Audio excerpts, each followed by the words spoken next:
Oke, selanjutnya stres itu apa? Apa gambar yang muncul di dalam benak kita, dalam pikiran kita ketika mendengar kata stres? Iya, benar banget ya. Sesuatu yang tidak mengenakan, sesuatu yang tidak menyenangkan, ya, tekanan, situasi yang menegangkan. Kira-kira ada nggak orang yang nggak pernah disapa stres? Nggak ada ya. Jadi semua orang pernah mengalami situasi stres. Betul ya? Iya, jadi stres itu sebuah fenomena psikofisik yang manusiawi ya. Dialami oleh semua orang ya. Jadi dia berupa reaksi fisik yang muncul secara otomatis ketika seseorang menghadapi situasi yang menuntut atau menekan ya. Dan gak ada orang yang gak pernah bertemu dengan peristiwa yang menuntut atau menimbulkan ketegangan, tuh gak ada. Terlepas dari apakah berikutnya stres ini akan menimbulkan pengaruh positif atau negatif. Tetapi situasi stres ini sendiri sebenarnya netral, akan dialami oleh setiap orang. Nah, kalau kita pernah mengalami ya, ketika kita menghadapi satu situasi di mana kita jadi, nafas kita kok jadi berat ya, kemudian kita otot-otot kita jadi tegang, tidur kita nggak nyenyak gitu, kita mulai seperti sulit menelan air ludah ya, perut kita terasa penuh, mungkin ada perasaan mual, atau kita sering ke belakang ya, atau kita keringatnya berlebihan. Nah, ini kan yang disebut sebagai gejala fisik stres ya, gejala fisik jangka pendek yang kalau diabaikan gejala fisiknya akan bertambah ya, akan muncul gangguan tidur, gangguan makan, gangguan suasana hati ya, mimpi buruk, keluhan fisik, kita mulai butuh obat ya, kita mulai imunitas kita menurun ya, atau akan muncul gejala psikologis ya berikutnya, mungkin merasa cemas, mudah tersinggung, mudah marah, sensitif, khawatir dengan banyak hal, mudah mengeluh ya, merasa banyak hal tuh nggak ada yang beres ya. Bahkan bisa muncul dalam gejala perilaku, insomnia ya, menjadi tidak produktif, mulai sering bolos, entah bolos kerja, entah bolos kuliah ya, pelarian, kebiasaan makan yang berlebihan atau sebaliknya menjadi nggak punya hasrat makan ya, atau bahkan kita bisa saja menarik diri dari lingkungan, memilih untuk menyendiri misalnya. Dampak lanjutnya ke sisi spiritual bisa aja membuat seseorang kemudian jadi marah pada Tuhan ya, marah pada takdir, memutuskan untuk tidak beragama, malas beribadah gitu ya. Nah, ini yang kita sungguh kita nggak ingin itu terjadi ya.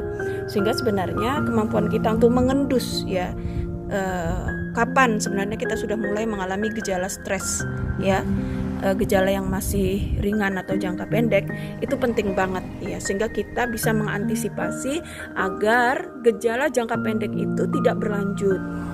Ya, cukup dia berhenti pada warning fisik yang kemudian kita respon dan mulai kita atur strategi penyelesaiannya. Nah, mungkin kita bertanya ya, mengapa ada sebagian orang yang punya daya tahan stres yang bagus dan sebagian yang lain lemah gitu ya? Kenapa ada orang yang tangguh kuat gitu menghadapi stres dan sebagian yang lain rapuh dan mudah jatuh gitu ya? Yang pertama adalah terkait dengan emosi yang direpress. Siapa yang punya kebiasaan ngampet ya, merepress emosi, menekan perasaannya, setiap kali muncul ditekan, entah itu rasa marah, rasa bersalah, rasa kecewa, rasa takut, itu direpress. Nah, pola seperti ini justru membuat daya tahan stres kita itu melemah ya, melemah. Kenapa ya? Karena usaha untuk menekan ya yang terlalu sering ini kan membutuhkan energi besar. Nah, dengan begitu saat kita mengalami stres, sebenarnya energi kita udah gak cukup banyak. Menarik ya? Karena itu penting ya untuk belajar menyadari perasaan kita dan menerimanya secara apa adanya, serta merilis atau melepasnya ya dengan cara yang sehat. Nah, yang kedua adalah faktor biologis seperti genetik ya, atau penyakit fisik yang sebelumnya pernah diderita, sehingga membuat organ-organ tubuh ini menjadi lemah dan mudah mengalami kerentanan ya saat dia mengalami tekanan yang cukup kuat. Nah, ini mungkin apapun itu ya, kita penting untuk membangun kebugaran ya. Kebugaran, kesehatan fisik, punya kebiasaan olahraga teratur ya. Kalaupun kita misalnya punya secara genetik, kita punya bawaan biologis yang lemah, nggak apa-apa. Yang penting kita sadar dan tahu bagaimana menguatkan sisi-sisi yang lain. Nah, sehingga kita punya faktor penangkal ya, dari sisi yang lain kita kuatkan. Atau belajar untuk bersahabat, berdamai dengan kondisi fisik kita, sehingga itu tidak sampai membuat kita menjadi rentan. Nah, yang terakhir adalah ya, yang menentukan kita rapuh atau kuat adalah persepsi. Seperti kita tahu, persepsi kita sangat besar pengaruhnya ya terhadap kerja emosi. Persepsi kita sangat mempengaruhi hormon stres atau hormon bahagia yang akan diproduksi oleh tubuh. Misalnya, nggak semua anak mempersepsi nilai 9 itu nilai yang bagus gitu, karena bagi dia kalau belum 10 maka itu jelek misalnya. Atau seseorang mempersepsi kalau orang ngasih masukan atau memberi kritikan itu berarti dia benci sama kita gitu. Nah, persepsi seperti ini pasti akan mempengaruhi kerja emosi. Itulah sebabnya mengapa menjadi penting ya mendidik persepsi kita, mengisi persepsi kita dengan nilai-nilai yang bermakna positif, dengan nilai-nilai yang itu jauh lebih menenteramkan, menenangkan, dan memberdayakan kita. Nah, selanjutnya teman-teman bisa baca ya di slide itu beberapa faktor yang bisa menangkal kalau stres sudah terjadi agar dia tidak merusak kondisi psikologis gimana. Nah, maka kita akan temukan di situ faktor penangkal agar stres tidak sampai merusak kondisi psikologis ya. Kalau teman-teman cermati bagaimana kepribadian, dukungan sosial, dan cara mengatasi masalah, ini 3 faktor yang akan menangkal stres agar tidak sampai merusak. Ya, bahwa stres itu terjadi, it's okay. Tapi bagaimana agar dia tidak merusak, maka dia membutuhkan faktor-faktor penangkalnya ya. Kebayang misalnya di faktor kepribadian, di situ ditulis ada harga diri, kemandirian, dan ketahanan pribadi sebagai faktor penangkal. Artinya apa? Kalau teman-teman punya harga diri yang tinggi, harga diri yang bagus ya, kemudian teman-teman punya sudah berhasil melatih kemandirian ya, dan mau fight menghadapi kondisi-kondisi yang gak selalu enak gitu, punya ketahanan tough untuk itu, maka itu kita sudah sama dengan menabung faktor penangkal stres yang rusak ya. Kemudian juga faktor dukungan sosial. Ternyata apa yang kita jalin selama ini, pertemanan, silaturahmi, apalagi membangun suasana keluarga yang harmonis, itu semua merupakan harga yang sangat mahal untuk membuat stres tidak menjadi merusak ya. Karena kita akan dapat dukungan emosi, kita akan mendapat dukungan harga diri, kita akan diteguhkan, termasuk dukungan yang sifatnya material ya. Dan yang terakhir adalah faktor penangkal berupa cara mengatasi masalah. Artinya sepanjang perjalanan hidup kita nggak abai. Ketika ada problem-problem kecil, ya kita mengasah kemampuan kita, strategi-strategi kita dalam mengatasi masalah. Kita belajar bicara, kita belajar terbuka. Tidak hanya belajar untuk terbuka, untuk bicara, tapi kita juga belajar untuk hening, kita belajar untuk tenang, kita belajar untuk menganalisa masalah, kita belajar untuk lebih dekat sama Allah ya, kita belajar untuk merasakan apa sih maknanya doa di tengah situasi seperti ini. Kita belajar merasakan sensasi saat sujud, saat kita memohon agar dia membimbing kita, membukakan hidayah buat kita. Nah, proses seperti ini berguna. Secara mencicil kita menabung zat penangkal ya, agar stres tidak merusak kondisi mental kita. Bahkan mungkin sebaliknya, stres akan membuat kita memiliki sumber daya baru yang semakin bertambah. Oke teman-teman, selanjutnya teman-teman bisa baca ya di slide PowerPoint kita apa saja sih yang bisa menangkal stres agar tidak merusak kondisi psikologis kita ya. Bagaimana kita memanfaatkan berbagai olah dalam 5 domain ya, agar kita mampu menjadi manajer stres yang baik, mulai dari olah pikir, olah jiwa, olah raga, olah gaya hidup, dan olah spiritual. Nah, sedikit saya sampaikan di bagian akhir, nanti kita akan lanjutkan dengan diskusi ya. Penting bagi kita untuk mengembangkan beberapa keterampilan mengelola stres ya. Yang pertama adalah melatih kesadaran. Ya, melatih kesadaran. Artinya apa?